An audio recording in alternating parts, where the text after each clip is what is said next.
The phone line was open and you could hear nothing but a girl's breath, thin and fast, like she had swallowed all her fear and was trying not to choke on it. Then her whisper came through, steady but shaking. "This is Emma Reed. My mom didn't fall. He pushed her. He's still here." The 911 dispatcher froze only a second. "Emma, are you safe?" Silence. Then a floorboard creaked on Emma's end. A man's voice drifted in, low and angry, like thunder far away. Emma swallowed a sob. "Emma, stay on the line," the dispatcher said. "Help is on the way." Another whisper from Emma, even softer now. "He thinks the camera saw. He turned it to the wall. He's looking for my phone. Please." Footsteps. Closer. The man's shadow cut across the gap under Emma's locked bedroom door. A key rattled. The knob twisted. The dispatcher's voice was calm but firm. "Off the bed. Under it. Now." Emma slid to the floor. The phone was still on. We could all hear the scrape of metal in the lock. The door opened. A long breath. A deeper voice. "Emma?" The dispatcher's voice came like a rope thrown across a storm. "Emma, don't talk. Breathe slow. Officers are almost there." Then a heavy pause.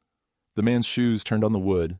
The shadow moved away. We heard him walk down the hall. A front door opened and closed.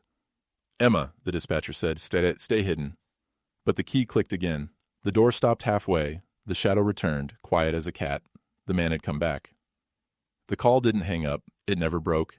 It only carried the sound of a single, slow step, and another, until the line filled with a noise like a hand going into a drawer. Something metal, something that could hurt. And that is where everything began to unravel. Before that phone call, nobody in Maple Ridge said the word murder. People said accident. They said slip. They said wet stairs. "Oh, bad luck. Say sorry, thing." It was a small American town with big trees and quiet streets. Kids rode bikes at dusk. Neighbors waved even when they were tired. On summer nights, you could hear baseball on someone's TV, the crowd cheering, the sound rolling across backyards like a warm blanket. Emma's house sat at the end of Willow Court, a cul-de-sac with 7 homes and one old maple that dropped leaves like gold coins in October. Her mom, Rachel Reed, taught art at the middle school. She painted in the garage at night, little lakes with little boats. Her stepdad, Mark, worked sales for a roofing company. He wore a smile that looked glued on, like a sticker you couldn't peel off clean. 3 days before the call, rain had fallen all afternoon. The back steps were slick. Rachel's body was found at the bottom of those steps with a broken neck and a deep bruise by her shoulder. Mark said he found her. He said she must have slipped while taking out the trash. He cried into both hands. The neighbors believed him because crying is a very convincing type of rain. Emma hugged herself and stared at the steps. She had been at a friend's house studying algebra. She came home to flashing red lights and yellow tape, and the house felt like a place that didn't know its own history anymore. The word accident was written down and stamped and filed away, because when something looks simple, people want to keep it simple. But simple wasn't true. Emma didn't sleep that first night.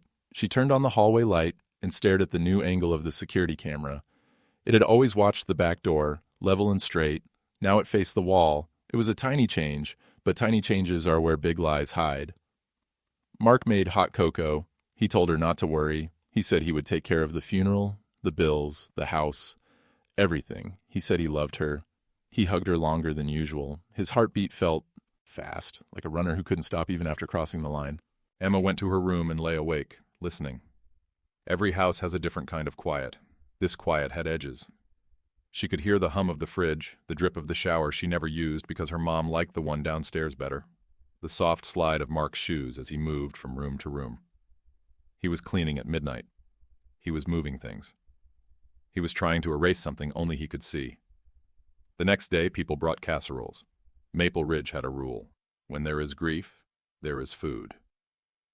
A neighbor, Mrs. Jensen, came with a heavy dish and a soft face. "I am so sorry, sweetheart," she told Emma. "Your mom was sunshine. If you need anything at all, come knock, day or night." Emma nodded. She felt like a glass of water someone had set down and forgotten. She didn't know whether she should spill or just sit there and wait. That afternoon, the garage door stayed closed. Mark stayed inside it for hours. The house smelled like gasoline for a while, then bleach. When Emma tried to open the garage door, it wouldn't budge. "I dropped a bottle," Mark said through the door. "Don't come in. I've got it." That night, Emma remembered something small but clear, like a penny in dust. A week before her mom's fall, she had heard a fight in the kitchen, hushed, sharp words. Her mom's voice was tired, almost empty. "I know," Rachel had said. "I saw the statement." Mark had answered with a whisper that wasn't really a whisper. "You don't know what you saw. Money, lies, fear on the air." At school, Emma kept her head down. People looked at her like maybe she would break in front of them. Two friends, Lily and June, walked her to class and tried to talk about anything else. A math test, a new boy who always forgot his locker code, homecoming posters peeling off the wall, leaving gummy white scars where the tape had been, but the heavy thing stayed. It followed Emma T. From under the bed, her hidden phone recorded nothing but the still room and the edges of light moving across the carpet. Sometimes the ordinary is the most important thing to record, because it shows you where the strange parts begin. At 8:14 p.m., a car pulled into the driveway. Headlights slid across the ceiling, the engine cut. Silence. Then a door opened and closed. Mark moved toward the front of the house, fast. "You weren't supposed to be here," he whispered, and the whisper had teeth. Another voice, low and nervous. "You said we were square. I did what you asked." "Shh," Mark said. "Inside." The front door opened again. Two sets of feet moved across the living room. Emma's skin prickled. She texted Lily from the old phone. "Can't talk. Something wrong." 3 dots popped up, then nothing. Maybe the message didn't send. Maybe Lily was in the shower. Maybe the universe was busy. In the living room, Mark's voice was tight and quiet. "The camera picked up motion earlier. I turned it. But if it caught you, if anyone saw—" "No one saw," the other man said. "It was raining. The back gate was open. You said it would be fast." Emma's mouth went dry. She didn't know this voice. She tried to make his face out of nothing, just a voice and a feeling, but it didn't work. "I paid you," Mark said. "Now I need to know if there's anything left. Any chance." There was a long pause, then a sound like someone putting a hand on someone else's shoulder. "There's always a chance," the man said, "if you don't listen." "Listen to what?" "Your own fear."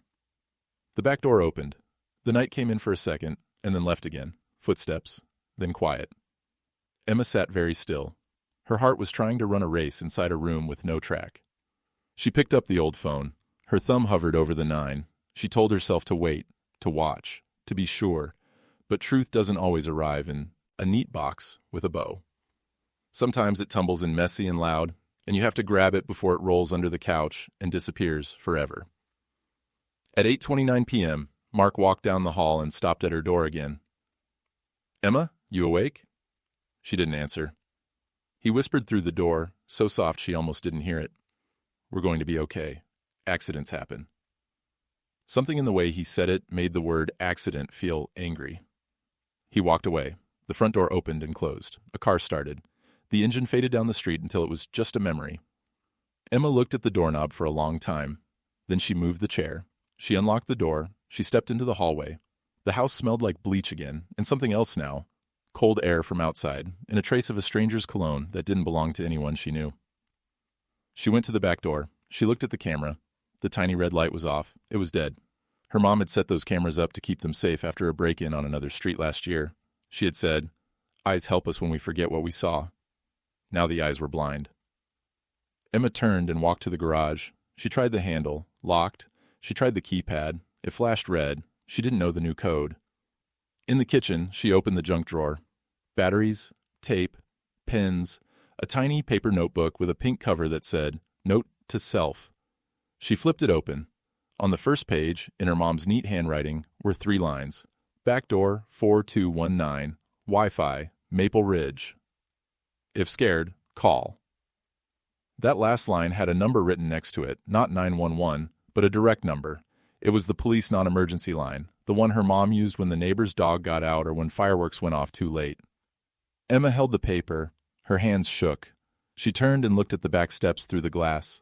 She pictured her mom carrying the trash bag, the rain making the wood shine like wet paint. She pictured a hand on a shoulder, a push, a fall.